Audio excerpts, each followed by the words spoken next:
এটা বলতে গেলে আসলে আমি নিজেকে ধরে রাখতে পারি না। ইসলামের ইতিহাসের সবচাইতে মর্মান্তিক যুদ্ধ হচ্ছে মুতার যুদ্ধ, সবচেয়ে মর্মান্তিক। বদর, উহুদ, খন্দক, খায়বার যত যুদ্ধ আছে এগুলো যুদ্ধ অনেক বড় মাপের। মুতার যুদ্ধের প্রেক্ষাপট এবং সিচুয়েশনটা সম্পূর্ণ ডিফারেন্ট ছিল। এখানে আপনাদেরকে আমি 3 জন শ্রেষ্ঠ বীরের মহাকাব্য শোনাচ্ছি। কয়জন? 3 জন শ্রেষ্ঠ বীর পুরুষের মহাকাব্য। নবী সাল্লাল্লাহু আলাইহি ওয়াসাল্লাম একজন সাহাবীকে পাঠালেন, তার নাম হচ্ছে হারিস বিন উবাইদা। কি নাম বলেন?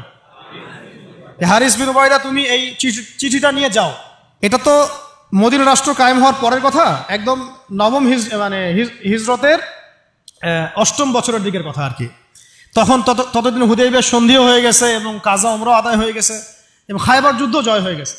খায়বারের পরের কথা এটা আর কি, যে হারিস বিন উবাইদা তুমি এই চিঠিটা নিয়ে যাও, ওই রোমকদের কাছে যাবা। তখন তো সুপার পাওয়ার 2টা, রোমানরা এবং পার্সিয়ানরা। তো এখনকার ওই যে এই কন্টিনেন্টের ন্যাটো আর ওই কন্টিনেন্টের চায়না রাশিয়ার মতো আর কি, যেতে পারতেছে। তো সে গেল ওখানে।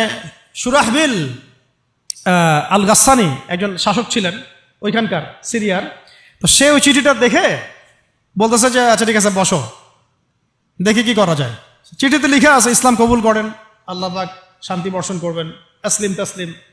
ওই যে নবী সাল্লাল্লাহু আলাইহি ওয়াসাল্লাম চিঠি আছে না একটা রাষ্ট্রপ্রধানদের কাছে, তো সে চিঠি পড়ে উদ্ধত আচরণ। আমি এখানকার আমির, আমাকে ওই মক্কার মেষপালকরা চিঠি পাঠায়, ভাবতে এরকম। তো কে চিঠি নিয়ে আসছে? যে হারিস বিন উবাইদা। আচ্ছা ওকে বসাও। হারিস বিন উবাইদা রাদিয়াল্লাহু আনহুকে, রাষ্ট্রদূত কিন্তু তিনি, রাষ্ট্রদূতকে তারা নির্মমভাবে হত্যা করল। কথা বুঝতে পারছেন?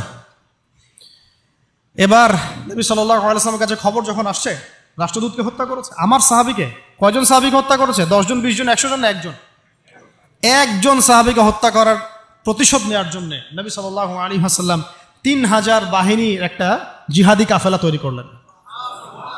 3000 বাহিনী কাফেলায় তিনি নিজে নেতৃত্ব না দিয়ে বললেন যে এই কাফেলার নেতৃত্ব দিবে আমার প্রিয় ভাজন, তাকে তার পালক পুত্র বলা হতো এক সময়, যায়েদ ইবনে হারেসা রাদিয়াল্লাহু আনহু।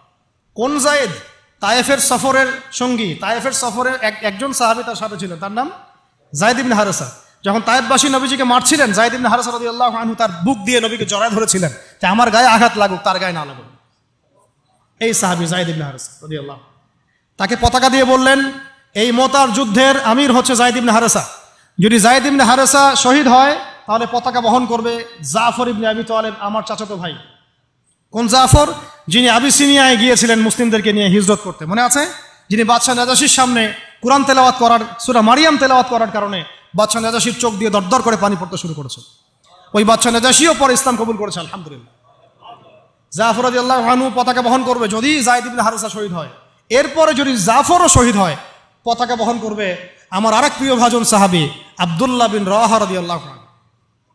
আব্দুল্লাহ বিন রাওয়াহা রাদিয়াল্লাহু, যাকে যে কোনো মুহূর্তে যদি বলতেন ইসলাম নিয়ে একটা শের বলেন, একটা কবিতা বলেন, ইনস্ট্যান্ট তিনি শের বলে ফেলতে পারতেন। এত সুন্দর, এত উন্নত কাব্য প্রতিভা ছিল তার মধ্যে। এই নষ্ট সংস্কৃতি না, তাদের সংস্কৃতি ছিল একেবারে খাঁটি তাওহীদের সংস্কৃতি।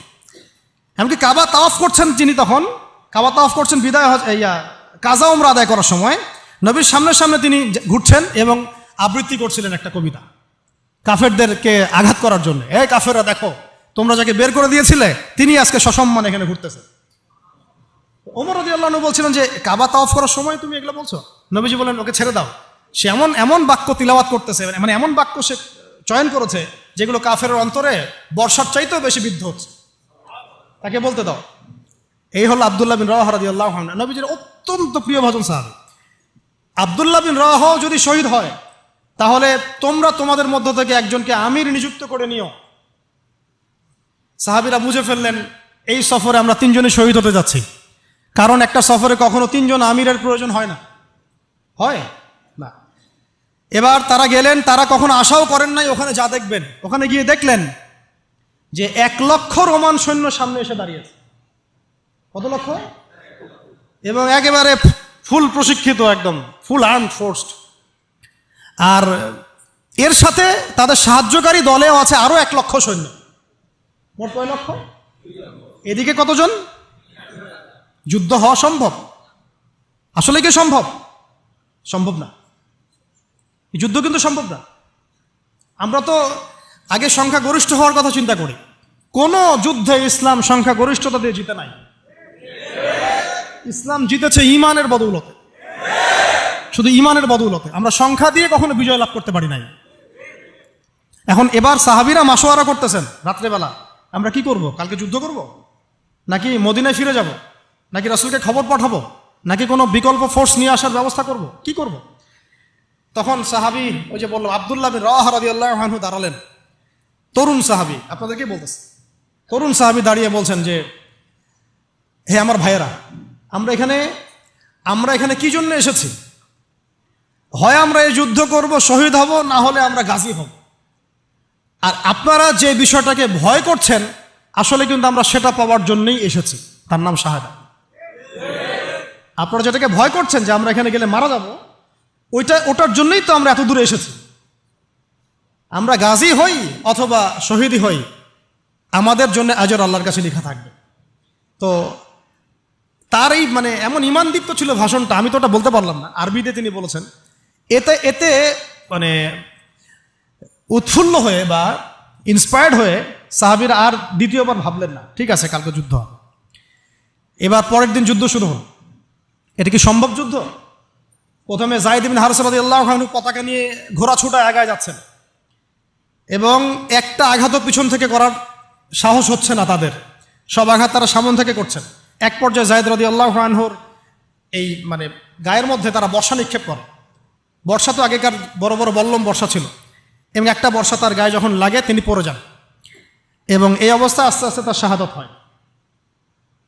পতাকা পড়তে দেন নাই, পতাকা নিয়ে নিয়েছেন জাফর ইবনে আবি তালিব রাদিয়াল্লাহু আনহু হাতে, এবং জাফর রাদিয়াল্লাহু আনহু যুদ্ধ করতে থাকেন, এত বীর বিক্রমে যুদ্ধ করতে থাকেন যে এক পর্যায়ে তিনি তার নিজের কালো এবং লাল ডোরাকাটা ঘোড়া ছিল, সেই ঘোড়ার পা নিজেই কেটে ফেলেন, যে আমার যেন পালিয়ে যাওয়ার মন না উঠে কখনো ঘোড়া চলে, তারা যেন আমার ঘোড়া ইউজ করতে না পারে। সাহাবীরা বলছেন তার শাহাদাতের পরে তার বডির মধ্যে আমরা এরকম 50টা থেকে 60টা এরকম আঘাতের দাগ দেখেছি। একটাও দেহের পিছনে ছিল না, সব সামনে ছিল। যুদ্ধ করতে করতে এক পর্যায়ে তার ডান হাতটা কেটে পড়ে যায়। এরপরে তিনি বাম হাতে পতাকা উঠায় নেন, কাফেররা বাম হাতটাও কেটে ফেলে। এরপরে তিনি বুকের সাথে পতাকাটাকে এইভাবে জড়িয়ে রাখেন, বুকের সাথে পতাকাটাকে এইভাবে জড়িয়ে রাখেন, পতাকা পড়তে দেন নাই। একজন রোমান সৈন্য তাকে আঘাত করে এবং তার দেহটা দ্বিখণ্ডিত হয়ে যায়। এই খবর নবী সাল্লাল্লাহু আলাইহি ওয়াসাল্লাম ওই মদিনায় বসে বসেই পাচ্ছিলেন। তিনি বললেন, এইমাত্র যায়েদ শহীদ হলো, এইমাত্র জাফর শহীদ হলো। একটু তিনি কান্নার ভাব চলে আসলো। একটু পরে নবীজি হেসে দিলেন। সাহাবীরা বলছেন, আপনি হাসছেন কেন ইয়া রাসূলুল্লাহ? তিনি বলছেন যে জাফর এর ডান হাত প্রথমে কেটে গেছে, তারপর বাম হাত কেটে গেছে। আল্লাহ রাব্বুল আলামিন তাকে এই দুইটা কাটা হাতের বিনিময়ে জান্নাতে দুইটা বড় বড় পাখা দিয়েছে। এইটা দিয়ে তিনি জান্নাতে ঘুরে বেড়াচ্ছেন আর ফল খাচ্ছেন। তার নাম হয়ে গেল জাফর আত-তাইয়ার, জাফর আত-তাইয়ার, পাখাওয়ালা। এরপরে পতাকা হাতে নিলেন সেই আব্দুল্লাহ বিন রাওয়াহা রাদিয়াল্লাহু আনহু। তিনিও তো বীর বিক্রমে যুদ্ধ করতে লাগলেন। এক পর্যায়ে তিনি একটু কান্না করেছিলেন। সাহাবীরা বলছেন, আপনি কি ভয় কান্না করতেছেন?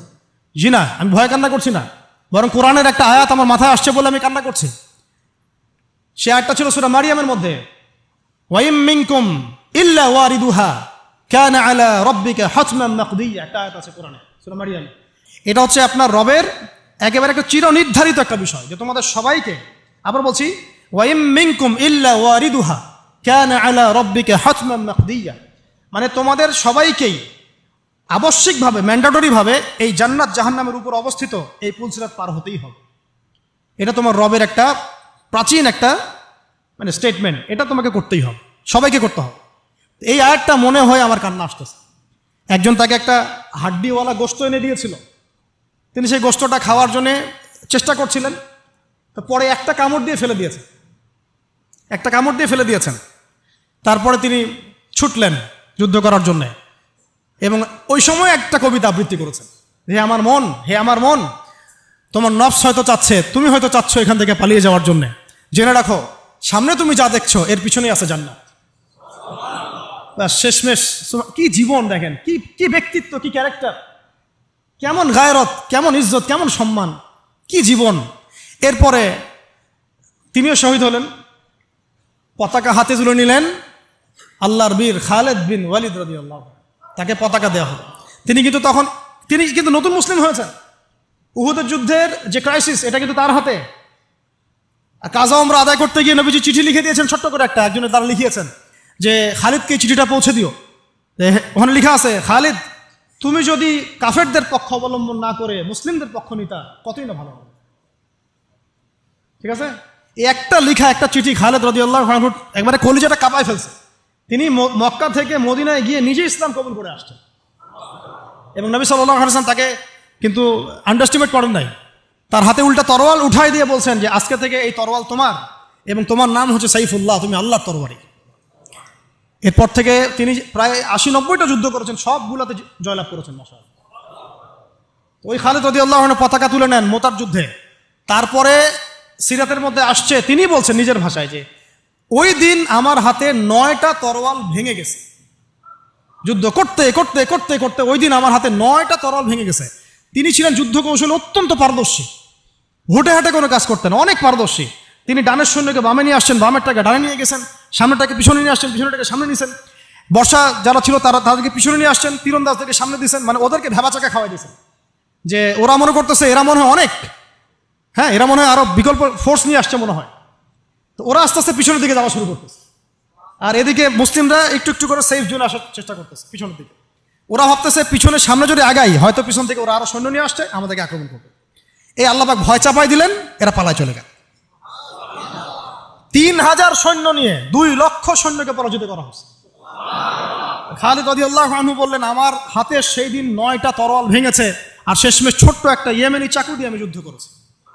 তাহলে চিন্তা করেন কত কাফের মারা গেছে। আর মুসলিমদের মধ্যে মাত্র 12 জন সাহাবী শহীদ হয়েছে। মাত্র 12 জনকে তারা মারতে পারছে, বাকিদেরকে মারতে পারেনি। এইগুলো হচ্ছে মহাকাব্য, জাজল্যমান মহাকাব্য, যেগুলো আমাদের এই প্রজন্মকে জানানো উচিত এবং আপনাদের মাথায় থাকা উচিত। প্রত্যেকটা সংগ্রাম, প্রত্যেকটা বিপ্লব, প্রত্যেকটা অভ্যুত্থানের পিছনে যেন থাকে আল্লাহর সন্তুষ্টি, আল্লাহর দিন কায়েমের চেষ্টা, আল্লাহর দিনের খেদমতের চেষ্টা এবং ইনসাফ প্রতিষ্ঠার চেষ্টা, এবং জালেমের বিরুদ্ধে আমাদের অবস্থান সবসময় শক্ত থাকবে ইনশাআল্লাহ। এরকম অনেক ঘটনা আছে, আমি আজকে আর বলার সুযোগ পেলাম না। ইনশাআল্লাহ আরও একদিন আল্লাহ যদি তৌফিক দেন ইনশাআল্লাহ তাআলা আমি আপনাদের সাথে আবার এগুলো নিয়ে সেশন করবো ইনশাআল্লাহ। তো শেষ করার আগে আমি জাস্ট 2-1টা নাম উচ্চারণ করতেছি। সেটা হচ্ছে আমার খুব পছন্দের একজন ব্যক্তিত্ব, ইমাম হুসাইন রাদিয়াল্লাহু আনহু। নাম মনে আছে না? তার কারবালার মাঠের ঘটনা আপনারা জানেন। এইগুলো মহাকাব্য। তিনি সপরিবারে নিহত হলেন, শেষ পর্যন্ত কিন্তু আত্মসমর্পণ করেন না, করেছেন। তিনি প্রস্তাব দিলেন আমাকে ছেড়ে দাও, আমি মদিনায় চলে যাই, আমাকে ছেড়ে দাও, আমি মক্কায় চলে যাই, ছেড়ে দাও আমাকে, আমি কোনো সীমান্তে চলে যাই, সেখানে জিহাদ করে শহীদ হই। তারা কিন্তু সুযোগ দেয় নাই। আমাকে বলেন যারা তাকে আক্রমণ করেছিল তারা কি কালিমা পড়া মুসলমান ছিল না? বলেন তারা কি কাফের ছিল? তাহলে এখন কি ইমাম হোসেইন যে এখানে প্রতিবাদ করলেন, হাতে অস্ত্র উঠিয়ে নিয়ে যুদ্ধ করে শেষ পর্যন্ত শহীদ হলেন, তার যুদ্ধটা কি সন্ত্রাসী কর্মকাণ্ড ছিল? ঠিক অনেকে আছে আমাদের সমাজে, তারা মনে করে যে মুসলিমরা যতই পাপ করুক না কেন ওদেরকে কিছুই বলা যাবে না। এমন একটা কনসেপ্ট আমাদের সমাজে আছে, মুসলিম তো, আরে ভাই কালিমা পড়ছে, লা ইলাহা ইল্লাল্লাহ বলছে, তাকে আপনি কেন এইভাবে চার্জ করেন? আরে কালিমা তো আব্দুল্লাহ বিন উবাইও পড়েছিল। আব্দুল্লাহ বিন উবাই কি কালিমা পড়ে নাই? তাহলে কি আপনি তাকে মুমিন বলে গণ্য করবেন? মনে রাখবেন একটা কথা, যাকে তাকে কোনো ক্ষুদ্র বিষয়ে কাফেরও যেমন বলা যাবে না, আবার যাকে তাকে মুসলমানও বলা যাবে না। এটা বুঝতে হবে আমাদেরকে, ঈমান ভঙ্গের কারণগুলো আমাদেরকে শিখতে হবে। যে যাকে তাকে যেমন আমরা কাফের তাকফির করব না, ঠিক একইভাবে যাকে তাকে মুসলমান, পাক্কা মুসলমানও বলা যাবে না। আল্লাহ পাক আমাদেরকে বোঝার তৌফিক দান করেন। ঠিক এইভাবেই উমর রাদিয়াল্লাহু আনহু একদিন ফজরের নামাজে দাঁড়িয়ে কিরাত করছেন, পিছনে এক দাস, এই ফাইরুজ আবু লুলু, একেবারে ধারালো ছুরি দিয়ে উমর রাদিয়াল্লাহু আনহুকে 2-3টা আঘাত করলো। উমর রাদিয়াল্লাহু আনহু শহীদ হলেন। এগুলো মহাকাব্য রচিত হয়েছে, কারণ ইসলামের বীর সিংহদেরকে কেউ আসলে সামন থেকে মারতে পারে নাই। কথা বুঝতে পারছেন? ওইভাবেই চোরাগুপ্তই মারতে হয়েছে। আল্লাহর কসম, উমর রাদিয়াল্লাহু আনহু যে জায়গায় শাহাদত বরণ করছেন ওই জায়গায় আমি দাঁড়াইছি, আলহামদুলিল্লাহ। ওই জায়গাতে আমি দেখে আসছি কোন জায়গায় তাকে শাহাদত বরণ করা হয়েছে। ওখানে ওইসব জায়গাগুলো জিয়ারা করলেও মনের মধ্যে এই চেতনাগুলো জাগ্রত হয়।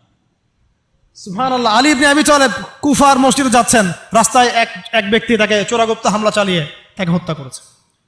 আল্লাহর বীর সৈন্যদেরকে কেউ সামন থেকে আঘাত করার সুযোগ পায় না।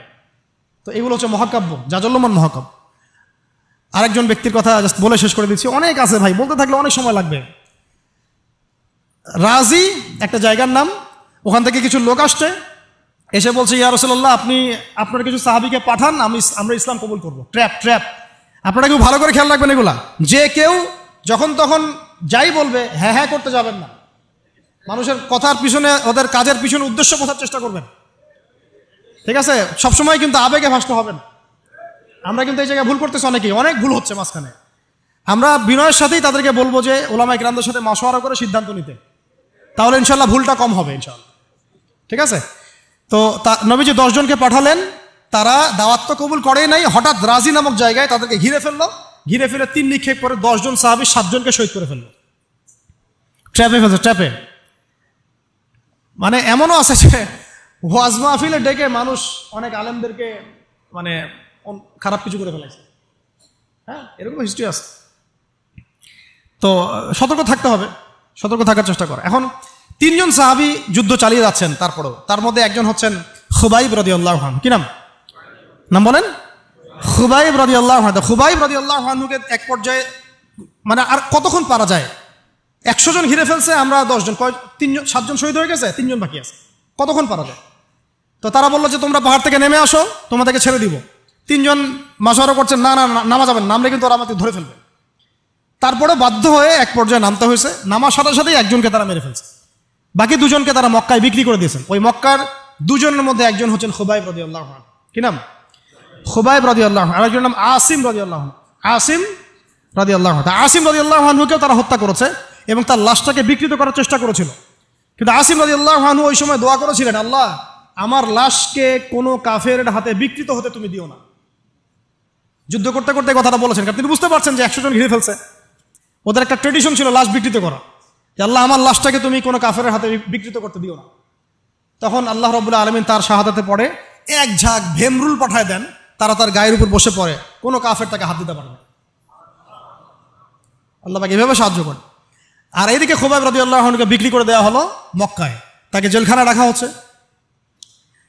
তো খুবাইব রাদিয়াল্লাহু আনহু জেলখানায় বসে আছেন, এটা একটু শুনেন আপনারা। জেলখানায় বসে আছেন, তার খুরের কাজের প্রয়োজন হয়েছে। ছেলেদের প্রয়োজন হয় না? খুরের কাজ তো বুঝতে পারছেন, অ্যাডাল্ট আপনারা।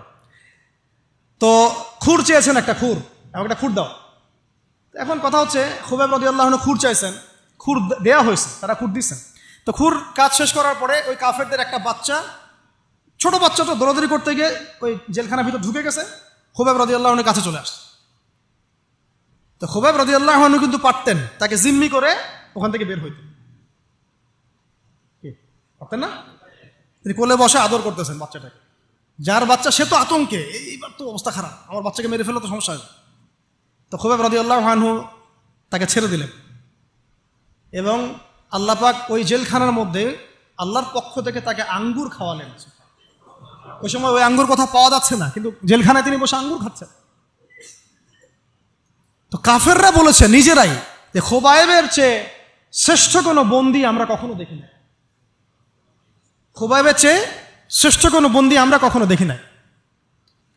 খুবাইব রাদিয়াল্লাহু আনহুকে এরপরে মক্কার বাজারে নিয়ে যাওয়া হয়, একটা গাছের কাছে নিয়ে গিয়ে, শেষ করে দিচ্ছি লাস্ট পয়েন্ট, তাকে শুলদণ্ড দেওয়া হয়।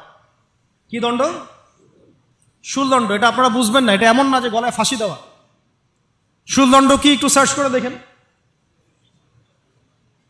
লোহা পিছন দিয়ে মানে শরীরে একটা পাশ দিয়ে ঢুকিয়ে আর একটা পাশ দিয়ে বের করে দেওয়ার নাম শুলদণ্ড। নাউযু বিল্লাহি মিন যালিক, সুবহানাল্লাহ, লা হাওলা ওয়ালা কুওয়াতা ইল্লা বিল্লাহ। কি মানুষ! তখন তাকে বলা হচ্ছে, তোমাকে যদি শুলদণ্ড না দিয়ে মুহাম্মাদকে তোমার জায়গায় নিয়ে আসি, তুমি কি খুশি হবা? তিনি বলছেন, আমার জায়গায় মুহাম্মাদের একটা চুলও যদি বাঁকা হয় আমি সেটাও সহ্য করবো না। তুমি কি চাও বলো, শেষ খয়েশ কি? তখন খুবাইব রাদিয়াল্লাহু আনহু বলছেন, আমার শেষ ইচ্ছা হচ্ছে 2 রাকাত নামাজ পড়া। 2 রাকাত নামাজ পড়ার সুযোগ দেওয়া হলো। তিনি একটু শর্টকাটে নামাজ পড়লেন, বললেন যে আমি যদি নামাজ লম্বা করতাম তোমরা হয়তো বলাবলি করতে যে আমি ভয় পাচ্ছি। এরপরে তিনি 2টা কথা বলেছেন। এটা শেষ পয়েন্ট। 2টা কথা বলেছেন। একটা হচ্ছে সমস্ত মানুষদেরকে লক্ষ্য করে তিনি বলেছেন দোয়া, আল্লাহর কাছে হাত তুলে দোয়া করেছেন, আল্লাহুম্মা আহসিহিম আদাদা, আল্লাহ তুমি একটা একটা করে এদেরকে গুনে রাখো। ওয়াকতুলহুম বাদাদা, এবং তাদের একটা একটা করে তুমি হত্যা করবা। কে বদদোয়া করতেছেন? এবং কি শেষে একটা লাইন আছে, ওয়ালা তাতরুক মিনহুম আহাদা, আল্লাহ তুমি তাদের একজনকেও বাকি রেখো না, তুমি সবগুলোকে আল্লাহ তুমি একটা একটা করে হত্যা করো। পরবর্তীতে আসলে কিন্তু হয়েছেও তাই, বিভিন্ন সময় এরকম কনফ্লিক্ট হয়েছে আর কি। তো তবে কিছু মানুষকে আল্লাহ ইসলাম কবুলের সুযোগ দিয়েছেন শেষ পর্যন্ত হয়তো। এরপরে তিনি দোয়া করছে, এরপরে তিনি একটা কবিতা আবৃত্তি করেছিলেন, এটা আমাদের আজকের আলোচনার শেষ অংশ। ওই অবস্থায় তিনি কবিতা আবৃত্তি করছিলেন। এই কবিতাটা আমরা সবাই যেন মুখস্থ করার চেষ্টা করি। অনেক সিরাতে অনেকভাবে আসছে, আমি আমার মতো করে বলার চেষ্টা করছি। তিনি অনেক 12-14 লাইনের একটা কবিতা আবৃত্তি করেছিলেন। তার শেষের 4টা লাইনে তিনি বলেছিলেন যে ওয়ালাস্তু উবালি হিনা উকতালু মুসলিমান, আমি কোনো পরোয়াই করি না যখন আমাকে মুসলিম হিসেবে শহীদ করা হচ্ছে। ওয়ালাস্তু উবালি হিনা উকতালু মুসলিমান আলা আই জামবিন কানা লিল্লাহি মাসরাই, আমাকে যেদিকেই পাশ ফিরিয়ে হত্যা করা হোক না কেন সেই পাশটা আল্লাহর জন্যই। ওয়াযালিকাল ইলাহ ওয়া ইন ইয়াশা, তিনি এমন একজন ইলাহ যিনি চাইলে ইউবারিক আলা ফি কুল্লি শিলউইন মুমাজ্জা, তিনি আমার প্রত্যেকটা হাড়ে রক্তে মাংসে বরকত দিতে পারেন। এরপর তাকে শহীদ করা হয়। তো প্রিয় ভাইয়েরা, অনেক আলোচনা হলো, করতে থাকলে সারা রাত চলে যাবে, একদিনে তো সব বলা যাবে না। তো ইনশাআল্লাহ আমরা প্রতি মাসে যদি একটা করে সেশন করতে পারি, ইনশাআল্লাহ তাআলা আমাদের জন্য অনেক মুফিদ। আজকে আমরা যে বিষয়টার দিকে ফোকাস করার চেষ্টা করলাম যে মহাকাব্য রচনা করতে হবে আল্লাহর জন্য। মহাকাব্য শুধু আমরা এবারই প্রথম রচনা করি নাই, আমাদের এই বাপদাদা পূর্বপুরুষ একদম সলফে সালেহিনের যুগ থেকে শুরু করে চিরায়ত এই যে 1400 বছর ইতিহাস, বহু যুদ্ধ হয়েছে, বহু বিপ্লব, বহু সংগ্রাম, বহু গণ অভ্যুত্থান। কিন্তু যে অভ্যুত্থানগুলোর উদ্দেশ্য ছিল শুধু দুনিয়া, সেই অভ্যুত্থানগুলো কখনো দীর্ঘস্থায়ী হয় নাই। যে অভ্যুত্থানগুলোর উদ্দেশ্য ছিল, বিপ্লবগুলোর উদ্দেশ্য ছিল শুধুমাত্র দুনিয়ার স্বার্থ হাসিল করা, সেগুলো কশ্চিনকালেও পরকালে কোনো আজর পাবে না। আর যে বিপ্লব, যে গণ অভ্যুত্থানগুলো শুধুমাত্র আল্লাহকে রাজি খুশি করার জন্যে, আল্লাহর দ্বীনের জন্যে, তার নবীর জন্যে, ইসলাম প্রতিষ্ঠার জন্য কায়েম করা হয়েছে, সংগঠিত হয়েছে, শুধুমাত্র সেগুলোই দুনিয়াতেও সফল হয়েছে, পরকালও সফল হবে ইনশাআল্লাহ। এবং আমাদের এই ভাইদের ত্যাগগুলোকে আমরা যেন বিফলে যেতে না দেই। এই নতুন বাংলাদেশে তাদের যে মহাকাব্য, এগুলোকে যেন আমরা স্মরণ করে রাখি। এবং এই স্মরণীয় করে রাখতে হলে আমাদেরকে এই মানুষগুলোর মতো মহাকাব্য রচনা করতে হবে। আল্লাহ পাক আমাদের সবাইকে কথাগুলো বোঝার তৌফিক দান করেন। তো মাঝখানে একটা কথা বলতে আমি ভুলে গিয়েছিলাম, এখন মনে পড়লো, বলে দেই, নাহলে পরে ভুলে যাবো। ওই যে মিদআমের কথাটা আপনাদেরকে বললাম যে বাইতুল মাল থেকে কি চুরি করছে। হ্যাঁ, আপনারা যারা গণভবন থেকে এত কিছু নিয়ে আসছেন, এখন বুঝেন কি করবেন। এটা তো বাইতুল মাল হয় নাই ভাই, ওটা কি বাইতুল মাল? এখন এই রাষ্ট্রের কি কোনো আমির আছে যে এটাকে বন্টন করে দিচ্ছে আপনাদের মধ্যে? তা তো করে নাই। তাহলে ফ্রিজ ট্রিজ, মাছ মাংস, ডিম দুধ কলা যে নিয়ে আসলেন, এটার কি হবে এখন? যাক, এটা আল্লাহ পাক যেন মাফ করে দেন, দোয়া করি। আল্লাহ রাব্বুল আলামিন আমাদের সবাইকে নবী সাল্লাল্লাহু আলাইহি ওয়াসাল্লামের সিরাত পড়ার তৌফিক দান করেন, সিরাতের আলোকে দিন বোঝার তৌফিক দান করেন। সেই দিন নিজে পালন করব, নিজের পরিবারে কায়েম করব, সেই ইলম অনুযায়ী আমল করব, হালাল খাবো এবং দ্বীনের খেদমত করব।